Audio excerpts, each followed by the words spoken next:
Bonjour à tous, je m'appelle Quentin Bérard, je suis cofondateur de Shizen. On a 40 minutes, 35 c'est ça? 35, ok. Et les questions sont à la fin? Super. Donc, Shizen, on est une entreprise effectivement créée en 2018. On va bientôt souffler notre 4e bougie. Qu'est-ce qu'on fait? On aide les industriels sur leur démarche d'amélioration continue.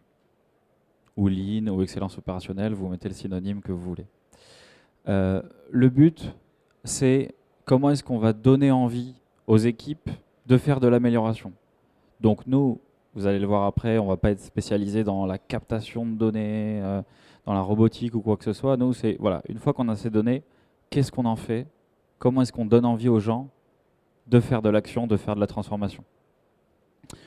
On s'adresse à des industriels de toute taille. On va avoir des super PME de 20, 50, 80 personnes et on va avoir des grands groupes, par exemple Stellantis, donc PSA, on travaille avec eux au niveau mondial.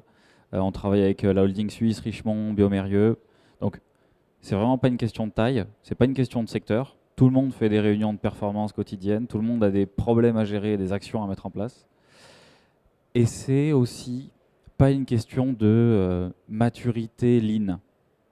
C'est-à-dire qu'on va s'adresser aussi bien à des entreprises qui sont en début de maturité, qui ont commencé à installer du management visuel et qui ont besoin de faire monter en compétence tout le monde, instaurer vraiment une culture, que à des, évidemment, PSA, où là on veut passer un cap, on veut accélérer, on veut se mettre à résoudre 2 fois plus de problèmes par mois.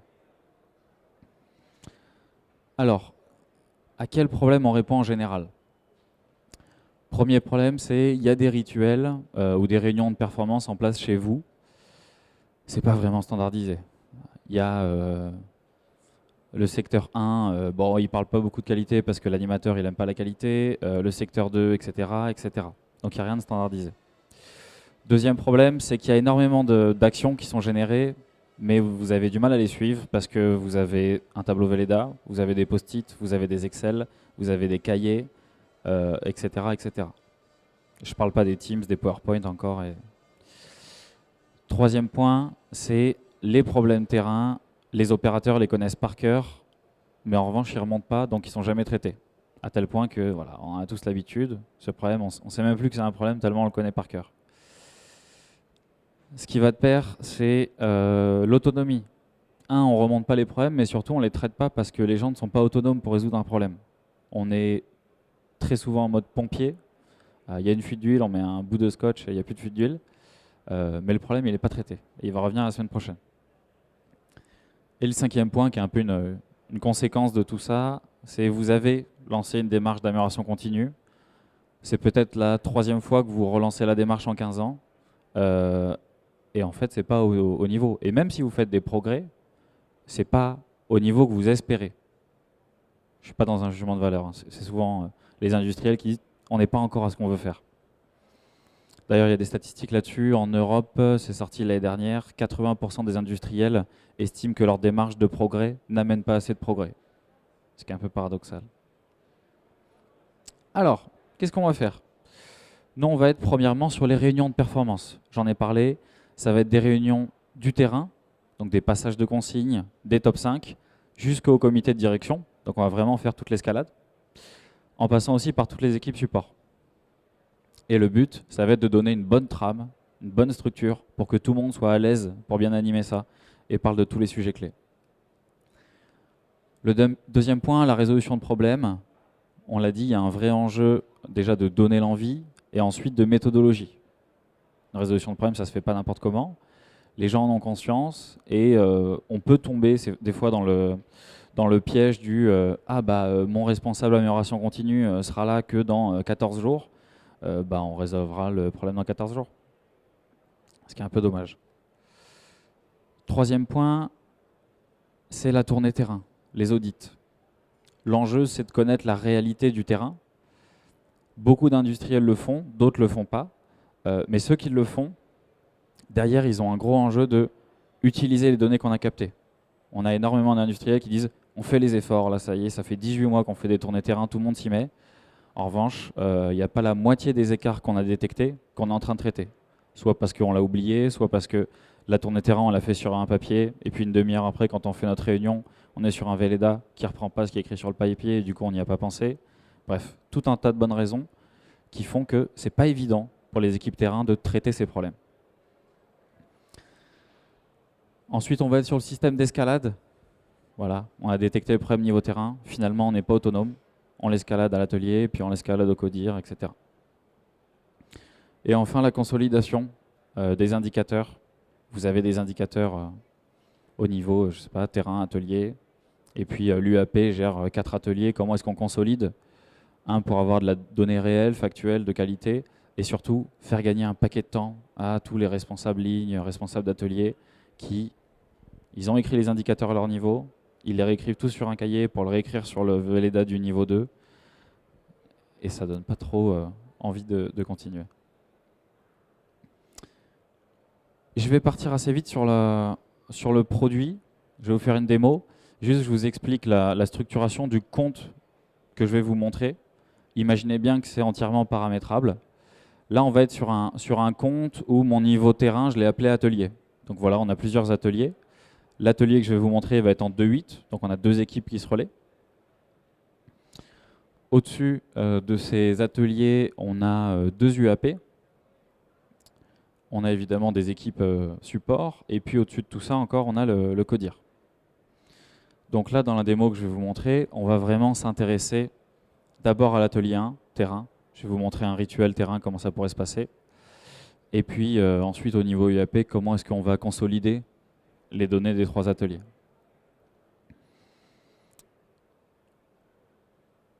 Et puis après, on parlera de quelques cas d'usage. Alors juste un point, pardon. Vous voyez que Shizen est utilisé sur plein de supports.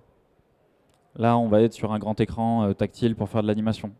Ici, on est sur une télé. Là, on est sur une tablette, sur un smartphone. Moi, je suis sur PC. En fait, Shizen, ça va être un site internet. Donc, c'est accessible vraiment sur tous vos supports. Donc, si l'opérateur il détecte un problème, il prend sa tablette, il prend en photo. Si on a besoin d'animer, on est sur grand écran. Alors, donc là, je me trouve dans l'atelier. On va dire que je vais jouer le rôle du responsable d'atelier ou du chef d'équipe. Ça, c'est mon tableau de bord. À gauche, on a des indicateurs de performance, sécurité, qualité, délai, coût. C'est nous qui les avons choisis. Évidemment, vous mettez bien ce que vous voulez. On est sur une vision à la journée, là. Ici, j'ai mon plan d'action. Voilà, qu'est-ce qu'on doit faire, nous, au niveau de l'atelier? Donc, c'est plutôt des actions d'amélioration. Hein. Nos derniers problèmes critiques et puis des infos lambda. Donc, voilà les ingrédients qu'on va manipuler. Journée type, du coup, je suis chef d'équipe. Je commence souvent par une tournée terrain pour aller voir ce qui se passe. Donc là, je vais aller dans mon agenda. Donc c'est l'agenda standard qui recense tous les rituels de l'équipe. Hein, c'est pas votre agenda Outlook. Et puis on est quoi? On est jeudi. Je démarre ma tournée terrain, qui ici, en l'occurrence, est un audit 5S. Vous allez comprendre que la fonctionnalité tournée terrain, c'est des checklists. Donc vous allez créer toutes les checklists que vous voulez. Ça peut être un lancement de poste, ça peut être une tournée sécurité, ça peut être une fermeture d'usine. Vous mettez vraiment les checklists qui vous importent. Hop. Je lance ma tournée terrain. Donc ma tournée terrain, je l'ai créée en amont, hein, sa checklist. J'ai 1, 2, 3, 4, j'ai 7 points de contrôle. C'est assez simple. Pour chaque point, je vais dire à chaque fois si on est bon ou pas bon. Si besoin, j'ai des photos à droite de la situation idéale que je peux zoomer. Mais donc la fonctionnalité est hyper simple. Et quand je détecte un écart, je vais caractériser cet écart. Donc là, je vais me prendre en photo.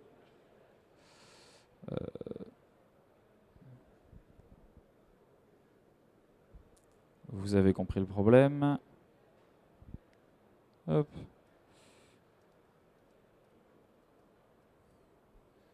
C'est hyper important. Et voilà. Donc j'ai bien caractérisé mon problème et je continue ma tournée. Je clôture. Donc on n'a rien révolutionné. Par contre, ce qu'on a détecté, on va le voir après. Et il n'y a rien qui va passer à la trappe. Donc c'est pas un big bang numérique où on se dit ah, les opérateurs vont jamais y arriver. Ça reste hyper simpliste. J'ai terminé ma tournée. Je vais me réunir avec mon équipe. Et là, on voit que j'ai ma réunion qui s'appelle Top 5, qui est prévue, qui doit démarrer. Donc j'ai mes participants, on se réunit là, tous autour de l'écran. Et j'ai la liste des étapes. Ça, c'est clé. Quand vous mettez en place vos réunions, vos rituels, vous n'avez pas envie que ce soit la discussion de tout et n'importe quoi. Le contenu change tous les jours, évidemment, mais il y a des points clés. On parle de sécurité, on parle de qualité, etc. Donc, c'est soit au niveau du site, de l'administration, ou au niveau de l'équipe qu'on va déterminer notre standard. Et quand je fais démarrer la réunion, j'ai mon fil de la réunion qui apparaît ici. Donc je vais avancer d'étape en étape. Et d'ailleurs, j'ai le timekeeper qui va se faire tout seul. Donc c'est hyper facile. Si le vrai team leader n'était pas là et que je suis remplaçant, que j'ai pas l'habitude d'animer, ou que je suis intérim ou quoi que ce soit, bah, je vais faire suivant, suivant, suivant. Donc là, dans ce scénario, première étape, c'est la sécurité. Bah, ça fait 26 jours qu'on n'a pas eu d'accident, on est super dans le vert, pas de problème en ce moment. Petite vidéo si jamais il y a besoin. Et j'enchaîne. Qualité. Qualité, l'équipe 1, taux de rebut, on est à 4% et quelques. L'équipe 2, on a un peu plus. Et donc au niveau de l'atelier global, on est à 4,7. Faites attention, en ce moment, on a des gros problèmes sur les iPhones apparemment. Et donc vous allez créer toutes ces étapes, ces pages-là, vous les créez vraiment comme vous voulez. Là on voit que je mets des indicateurs, par exemple c'est une page dédiée à la perf ou à la productivité. Je parle de pièces produites, je parle de TRS. Voilà. D'où viennent ces données? 2 possibilités. 3 possibilités. Première possibilité, on va le saisir à la main. Parce qu'après tout, on n'a pas forcément tous encore de l'IoT, du MES, du quoi que ce soit. Et donc, bah, comme plein d'équipes, on va saisir à la main, comme je saisirais sur mon Velleda. Donc là, j'ai saisi mon indicateur. Deuxième possibilité, je l'ai mentionné, on va échanger avec vos systèmes. Donc on va recevoir de la donnée de votre MES, de votre ERP ou que sais-je, de Power BI. Et troisième possibilité, les indicateurs vont être calculés au sein de Shizen. Par exemple, on a vu tout à l'heure le taux de rebut, c'était le nombre de rebuts divisé par le nombre de pièces produites, etc. Ou alors le nombre de rebuts total de mon usine, ça va être le nombre de rebuts des uns plus des autres, etc. Ok, on a parlé de perf. Maintenant nos problèmes. Qu'est-ce qu'on a au niveau de l'atelier? Bah déjà en premier, évidemment, on n'a pas de masque, ce que je viens de détecter. Donc là, vous voyez qu'on le met bien en avant. On ne va pas l'oublier. Le but, c'est pas dans notre réunion de 5 minutes de le traiter, mais c'est au moins de décider ce qu'on va en faire. Est-ce qu'on prévoit un créneau, je ne sais pas, à 16 heures pour le traiter? Est-ce qu'on l'escalade parce qu'on n'est pas autonome? Là, en l'occurrence, l'exemple est un peu simple, mais imaginons qu'on ait besoin de l'escalader. Donc là, vous créez votre hiérarchie. Je l'escalade à mon UAP. Hop. Et on enchaîne. Ensuite, on va parler des actions. Qu'est-ce qu'on va faire aujourd'hui pour améliorer tout ça? Donc on a à la fois des actions en attente. Là, on voit, voilà, il faut acheter un outil. Super. Ça, je le prends et je vais le mettre dans mon plan à la journée. Et du coup, mon plan d'action, à quoi il ressemble? À la journée, on devait faire la première, c'est fini. La deuxième, elle est encore en plan, donc c'est pas fini. La troisième, c'est celle que je viens juste de mettre. On n'a pas encore de responsable. Responsable, ça va être Patrick. On a un plan d'action court terme. Voilà. Et puis, on a les actions envoyées. Les actions envoyées, qu'est-ce que c'est? C'est ce qu'on aurait escaladé à l'UAP, à la maintenance, à la qualité, au site. Le gros avantage, c'est que plutôt qu'écrire sur une petite fiche qu'ensuite vous donnez, et du coup vous n'avez plus la fiche sous les yeux, et donc vous n'êtes pas capable, de challenger en disant « Oh, ça fait 3 semaines, où est-ce qu'on en est ?» et 2, vous n'avez pas le retour d'information.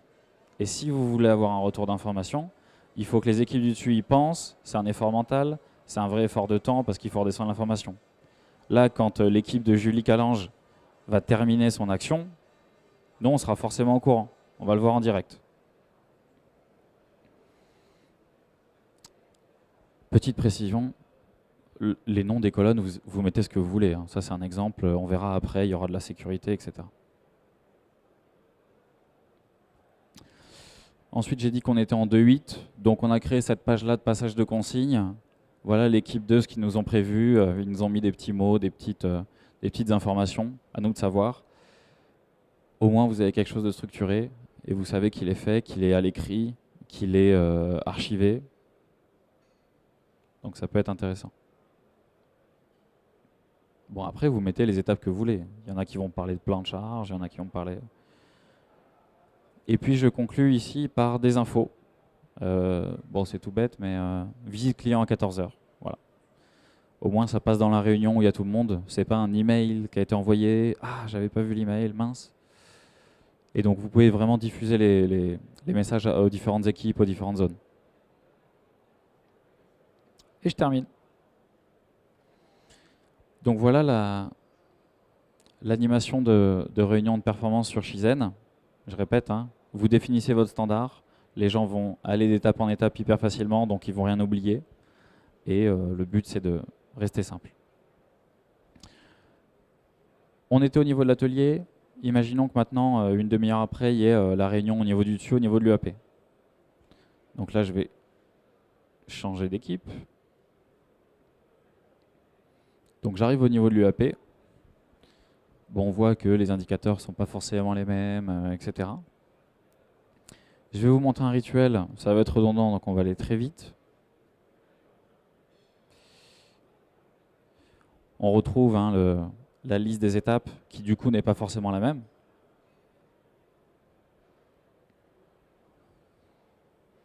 Et là, par exemple, on commence par l'affectation des rôles. Alors j'ai un seul participant, donc c'est pas très malin.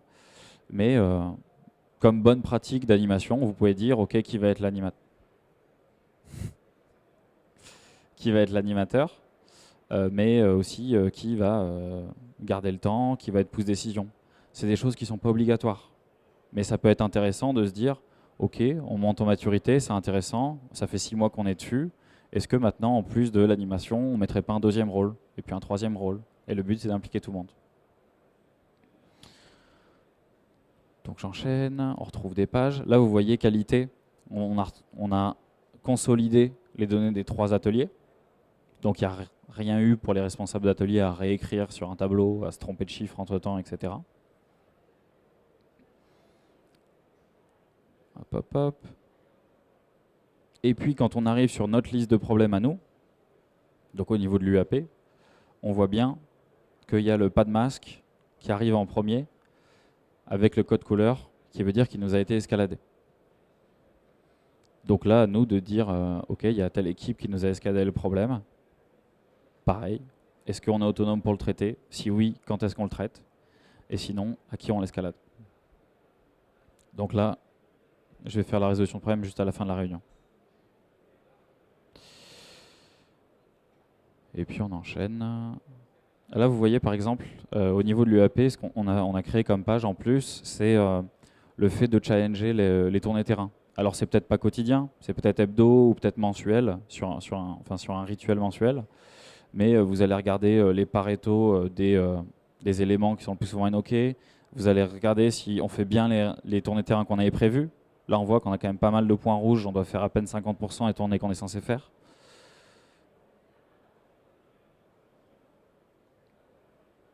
Et puis, je conclue par donner une note à cette réunion. Voilà. Est-ce que c'est bien passé? On discute en équipe. Qu'est-ce qu'on pourrait faire de mieux? Le but, toujours pareil, être dans l'amélioration. Donc voilà une animation plus management, où on voit que les pages peuvent être similaires ou différentes, qu'on va consolider les données, qu'on va recevoir de l'escalade. Dernier point que je vais vous montrer, c'est la partie du coup résolution de problème. Donc pour faire une résolution de problème, je vais aller là sur fuite d'huile. Allez. Un problème, donc quand on veut vraiment rentrer dans une résolution de problème, il est en 3 parties. C'est problème, cause, action. Le but, c'est à la fois de donner un cadre, une structure, mais de rester simple. Si on fait faire des DMAIC à tout le monde, on n'a pas fini. Donc la partie problème, on va avoir les photos, on va avoir quelles sont les équipes impliquées, le responsable, et puis on va avoir le QQCCP. On va aussi avoir des champs complémentaires, notamment la récurrence. Est-ce que ce problème est déjà apparu? Et donc là, le but, Shizen, il va mouliner toute votre base de données de problèmes. Il va attribuer un scoring en disant fuite d'eau, est-ce que c'est la même chose? J'ai dit un œil. L'idée, c'est d'avoir c'est déjà arrivé. Qu'est-ce qu'on avait fait à l'époque? Donc soit on réinvente pas la roue, soit justement on la réinvente parce que c'est réarrivé. Une fois qu'on a bien écrit notre problème, du coup on passe aux causes. Alors, petite précision, aucun de ces champs n'est obligatoire. On a fait énormément de tests là-dessus avec nos clients. Est-ce qu'on doit rendre des champs obligatoires pour contraindre à la bonne méthode ou pas, etc. Ça a produit l'effet inverse de ce qu'on voulait, c'est-à-dire que c'était embêtant pour tout le monde, donc ils ont arrêté de créer des problèmes, et donc il n'y avait plus d'amélioration, donc en fait Shizen ne servait à rien. Donc le choix qu'on a fait, c'est complètement libre. Là on voit que j'ai fait seulement le quoi et le pourquoi. En revanche, on a rajouté un indice de confiance ici pour chacune des colonnes, et le but c'est de challenger l'équipe. Par exemple, 50%, il nous dit qu'on pourrait mieux décrire. Ça c'est notre assistant. Et en fait, il va nous expliquer pour chacun des champs qu'on n'a pas remplis ce qu'on est censé mettre. Donc nous, on a du texte comme ça théorique. Derrière, à vous, si vous avez déjà travaillé sur ces textes-là, de mettre votre propre standard. Comme ça, ça fait redondance avec les formations que vous avez faites. Donc, cause, même principe. Soit c'est un problème hyper simple et puis on enchaîne, soit on écrit, voire même on fait du 5 pourquoi de l'Ishikawa. Donc ça, c'est un 5 pourquoi qu'on avait démarré, cause 1, cause 2, cause 3. Hop. Cause 4. Et puis d'ailleurs, en fait, je me suis trompé, celle-là, elle n'est pas ici, elle est ici, ok. Et puis moi j'ai une idée. Ah ok. On fait un brainstorming en équipe. Ah, en fait, c'est une vraie cause, t'as raison, etc. Donc vous avez vraiment de quoi vous amuser avec un 5 pourquoi.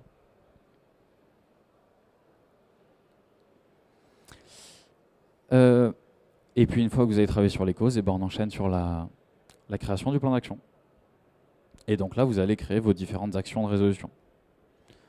Et ces actions de résolution, vous allez les piloter à la fois dans cette fiche problème, mais aussi dans le plan d'action qu'on a vu tout à l'heure. Donc l'intérêt, ça va être que quand vous êtes en réunion, le top 15, etc., vous n'allez pas avoir à rentrer dans le détail de chacun des problèmes pour s'assurer que tous les problèmes ils avancent. Là, vous avez une vue d'ensemble des actions du moment. Ça, c'est vraiment les actions du moment. Je vous rappelle, on a des actions sinon en attente, avec la liste à l'après-vert de tout ce qui est en attente. Donc voilà comment on va... je me remets sur le bon problème. Voilà comment on va aider à faire de la résolution de problèmes. On garde quelque chose de très simple déjà à créer, prise de photo, description, 10 secondes chrono, pour donner envie. Ensuite, on structure sans brider. Et on a notre petit assistant ici qui est capable de nous challenger en donnant des conseils ou d'amener du contenu théorique. On a parlé de 5 pourquoi, qu'est-ce que c'est? Ah oui, moi j'ai fait une white belt il y a 28 mois. Ah, du coup, je ne me rappelle pas bien. Bon, voilà.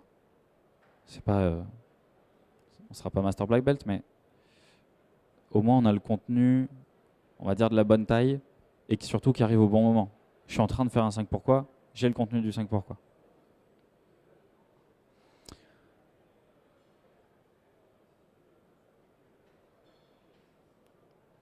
Donc voilà le produit. Réunion de performance, résolution de problème, tournée terrain, et avec tous les systèmes d'escalade.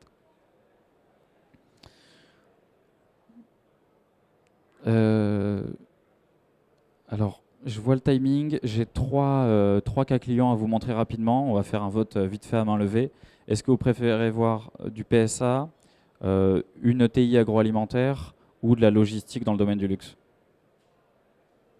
PSA? Ouais. Agroalimentaire. Ok, PSA. Alors, PSA, l'enjeu, pourquoi est-ce qu'on a lancé le projet? Il y avait 3 objectifs de leur côté. Le premier, c'était accroître l'implication des équipes, améliorer la performance, qui est en lien avec le deuxième, qui était garantir les standards qui étaient en place. En fait, ils ont évidemment énormément de standards. C'est quelque chose qui existe depuis une bonne quinzaine d'années, une bonne vingtaine d'années chez eux. Mais évidemment, c'est lourd parce qu'on rajoute au fur et à mesure des pratiques. Par exemple, en standard, dans un atelier, il y a 13 ou 17 mètres de management visuel. Vous imaginez un petit peu le nombre de rituels que ça peut impliquer. Donc, il y a forcément des ateliers, des équipes qui décrochent. On arrive des fois sur un atelier et il nous dit, bon, bah voilà, ça fait 8 mois, nous, qu'on n'a pas fait de réunion. Donc, c'est pas la honte, ça arrive partout. Et l'enjeu, tout le monde en avait conscience, c'est comment est-ce qu'on va garantir l'application parce qu'on va alléger tout ça. En gardant la méthode, hein, mais on va alléger. Et le troisième, bon, bah, c'est faciliter le travail. Quelques objectifs ciblés, je suis sûr que vous avez eu le temps de les lire avant que j'en parle. Au niveau de la chronologie, du coup, PSA a organisé des pilotes. On était plusieurs solutions. Donc comme ça, ils ont pu tester le marché. Pour info, c'est assez rare que, enfin, sur notre métier, qu'un industriel ait la capacité et les ressources de tester plusieurs solutions en parallèle. Souvent, l'industriel teste une solution, puis s'il n'en est pas convaincu, il ira en tester une deuxième. Là, il y avait vraiment plusieurs solutions en parallèle. A suivi une période d'appel d'offres. Et puis ensuite, sur 2021, on a gagné l'appel d'offres. Et 2021, on a déployé, première vague, c'est peut-être pas le bon mot, mais on a déployé sur... on a voulu démarrer sur 8 sites, dont 6 sites français. Les bénéfices de ça qui ont été mesurés donc par PSA, on est sur 30% de problèmes résolus en plus sur les équipes qui appliquaient déjà les standards. Sur les équipes qui ne les appliquaient plus, on n'a pas la mesure évidemment parce qu'on n'a pas l'avant. Mais voilà. Mais donc sur une entreprise qui est quand même vachement mature en termes de culture d'amélioration, le fait de passer sur Shizen a augmenté de 30% le nombre de problèmes résolus. Donc derrière, en termes de gains, bah, si c'est des problèmes qualité qui ont été résolus, si c'est des problèmes de délai, si c'est des problèmes de panne machine, etc., évidemment, vous avez le ROI qui va dépendre de ces problèmes. Deuxième point qui était clé pour eux, c'était le temps. Sur les managers, on a gagné 20 minutes. Et enfin, la lead time des résolutions de problèmes, pareil, divisé, réduit de 30%. Ça, c'est principalement dû sur le lead time, principalement dû à la facilité d'escalader, de communiquer et de redescendre les informations et de s'assurer qu'il n'y a rien qui se perde. J'aurais bien voulu vous passer une petite interview, mais on a un problème de son. Mais on va dire, comme ils disent les opérateurs avec leurs mots, on écrit sur un papier, des fois on met du café dessus, des fois on le met dans un coin, on le perd parce que voilà. Et en fait, c'est la réalité. Et une fois que c'est dans Shizen, c'est dans Shizen, quoi. Et on l'a vu, il est en tête de liste, on ne peut pas l'ignorer, quoi.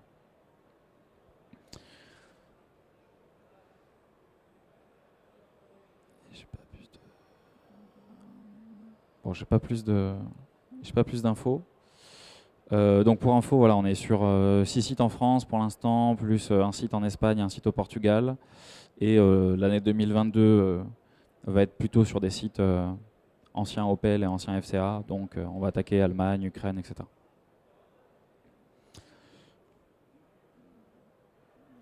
J'ai un peu de temps. Deuxième cas d'usage, c'est la Normandise. Donc c'est une super ETI de 600 personnes, si je ne dis pas de bêtises, qui font de la pet food, donc de la nourriture pour chats, pour chiens, de la nourriture humide ou mouillée. Là, l'enjeu, ils avaient 3 problématiques à résoudre. La première, c'est qu'ils faisaient des rituels, ou du moins ils avaient démarré des rituels, mais ils avaient énormément de mal à suivre les problèmes. Évidemment, derrière, ils avaient du mal à suivre leurs actions de résolution. Et le troisième point, c'est que comme on avait du mal à suivre les problèmes et que du coup on ne les résolvait pas, donc on a demandé aux gens de s'investir en disant c'est parti, maintenant on va résoudre tous les problèmes, remontez-les. En 6 mois, il y a eu X problèmes. Et puis en fait, ils n'arrivaient pas à les suivre, donc ils n'arrivaient pas à les résoudre. Donc ça a démotivé tout le monde. Et au bout de 6 mois, ça a fait un flop.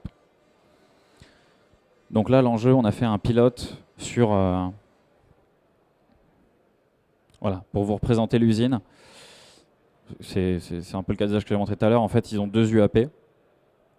Et l'enjeu, c'était sur quelques mois de tester. Au début, on a démarré sur l'atelier de fabrication, puis on a rajouté l'atelier de conditionnement, et puis au final, on a fini avec toute l'UAP. Et à la fin du pilote, on se dit, bon, bah, est-ce qu'on est aux objectifs? Est-ce que ça nous apporte vraiment des gains? Et si oui, ce qui a été le cas, on déploie sur le reste de l'usine. C'est des projets souvent, et là c'était le cas, qui sont portés par l'équipe amélioration continue. Là en l'occurrence c'est écrit méthode, c'est vrai. Et il faut savoir que les clients quand ils démarrent pas forcément sur tout ce que je vous ai montré. Par exemple, au début on n'a pas démarré sur la tournée terrain ici. Et d'ailleurs même la résolution de problème, on a attendu 2 mois. Au début on faisait de la résolution de problème hyper simple. Donc on y va aussi petit à petit, il ne faut pas que ça fasse trop d'un coup. Les gains, alors là justement on est dans un cas où on n'a pas gagné 30% de problèmes en plus, hein, on a fait quasiment x4 ou x5 en termes de nombre de résolutions de problèmes. C'est assez monstrueux parce qu'on était sur, donc c'est un site si on enlève commerciaux, etc., admin, il doit y avoir 400 personnes dans l'opérationnel. On était sur une UAP, donc la moitié, et en 6 mois, ils ont clôturé 2000 actions de résolution. On a clôturé 800 problèmes. Enfin, ils ont clôturé 800 problèmes. Donc c'était assez impressionnant. Okay. Dernier point pour conclure, puisqu'on a le temps de tous les voir. Richemont. Donc Richemont, la holding suisse qui détient plusieurs marques de luxe. On a fait un pilote chez la filiale qui s'appelle Richemont International Distribution. C'est la filiale logistique de Richemont qui s'occupe de la logistique pour toutes les maisons. Là, l'enjeu, eux, ils étaient vraiment en tout début de maturité, dans le sens où dans les différentes maisons du groupe, il y a plus ou moins de maturité lean, mais dans cette filiale logistique, on en était au tout début. Il y avait des rituels au niveau management, mais pas du tout au niveau terrain. Donc évidemment, il y avait des problèmes pour remonter les problèmes, parce qu'il n'y avait rien qui était structuré sur les premières strates. Il n'y avait aucune communication entre les équipes. Et puis, les quelques réunions qu'ils essayaient de lancer, il n'y avait pas beaucoup de rigueur. Ce ne sont pas nos mots. Hein. Et en parallèle de ça, en voulant lancer cette démarche, ils étaient persuadés que le digital était un moyen de soutenir, parce que ça allait structurer. Même principe, on a pris à peu près cette fois-ci un quart de l'entrepôt. Il y a 4 secteurs, on en a pris un seul. Et donc on avait 3 secteurs, 3 zones au niveau terrain, plus le niveau management au-dessus. Et on a testé ça pendant 3 mois. Encore une fois, piloté par l'équipe amélioration continue. Ah, je vous ai gâté en termes de visuel. Pareil, résolution de problèmes multiplié par 4.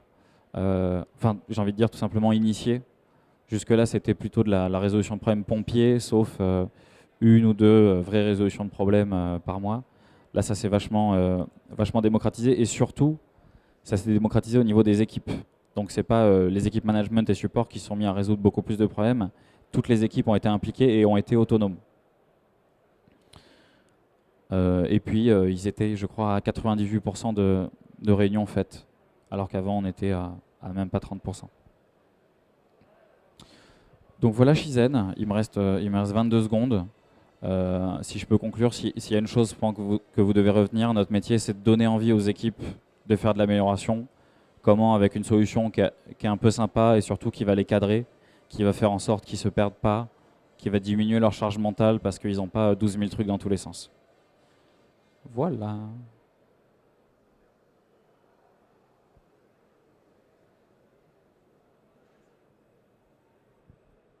Ouais, c'est bon. Non, c'est bon. Je vous remercie.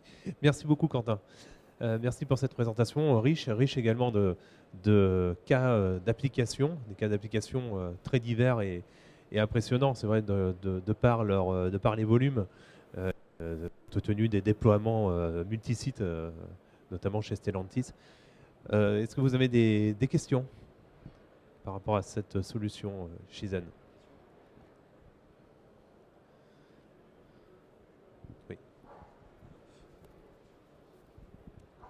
Bonjour, Christine Bernard, Société Data Profil. Vous avez bien mis en évidence le fait qu'il y a surtout les aspects psychologiques qui sont importants dans la mise en place de ce type de logiciel. Et je voulais savoir si, comment dire, est-ce que vous apportez une aide justement à, comment dire, à la présentation positive du logiciel, enfin les aspects positifs du logiciel. Est-ce que vous aidez en fait l'équipe à mettre en place ce type d'outils? Merci pour la question. C'est vrai que l'accompagnement, c'est quelque chose qui est vachement clé. On l'a vu, hein, il y a quand même un critère, même si on marche dans les deux cas, un critère qui est déterminant, c'est la maturité managériale qui est en place.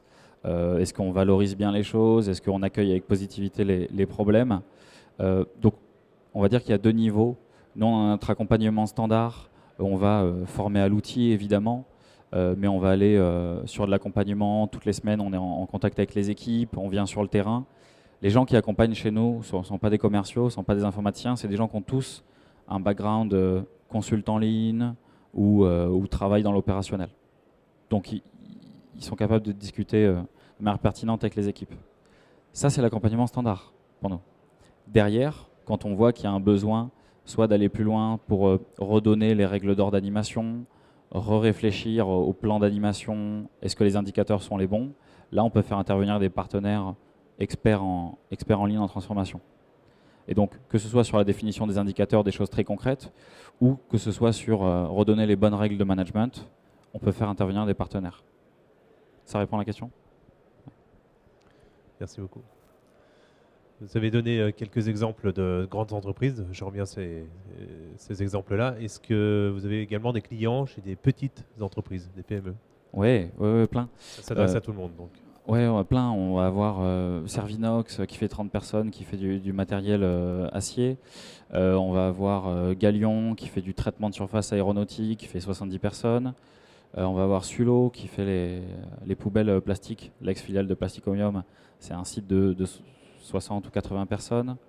On a des sites et on a même des sites encore de 20 personnes sur mécatronique. Et là, ça ne va pas être porté par l'amélioration continue. Souvent, ça va être porté par le responsable de prod ou le responsable d'un secteur. Mais il n'y a pas forcément de taille critique pour aller chercher des gains. J'ai envie de dire, tout le monde a des problèmes à résoudre. Tout le monde, du coup, a des actions à mettre en place et tout le monde a des indicateurs de performance. Très bien, merci. D'autres questions? Non? Peut-être. Ouais. Profitez-en, hein, on a du temps. Oui, il y a quand même un aspect, c'est financier, quoi. Comment c'est, comment dire, est-ce que c'est par abonnement? Est-ce que c'est un achat? C'est gratuit. Non, c'est pas vrai. Les pilotes, au début, dont on teste sur 3 mois, accompagnement plus logiciel, on tourne aux alentours de 5 000 € pour tester à fond sur 3 mois sur 2-3 ateliers. Ensuite, quand on déploie, on a 2 modèles. Le premier modèle, on va reprendre un schéma comme celui-ci. Donc ça, on a vu quand je faisais la démo, j'étais sur le compte fabrication, ensuite je suis monté à l'UAP, etc. Ça, c'est des comptes pour nous. Donc on voit là, la Normandise, c'est 500 personnes, ils ont une dizaine, une douzaine de comptes. Un compte chez nous, en standard, c'est 1 800 € par an. Donc on est sur de l'abonnement qui donne accès aux produits, à l'hébergement, aux mises à jour, à la hotline, à la maintenance, à tout ça. Évidemment, si vous êtes en multisite, etc., ça va décroître, c'est logique.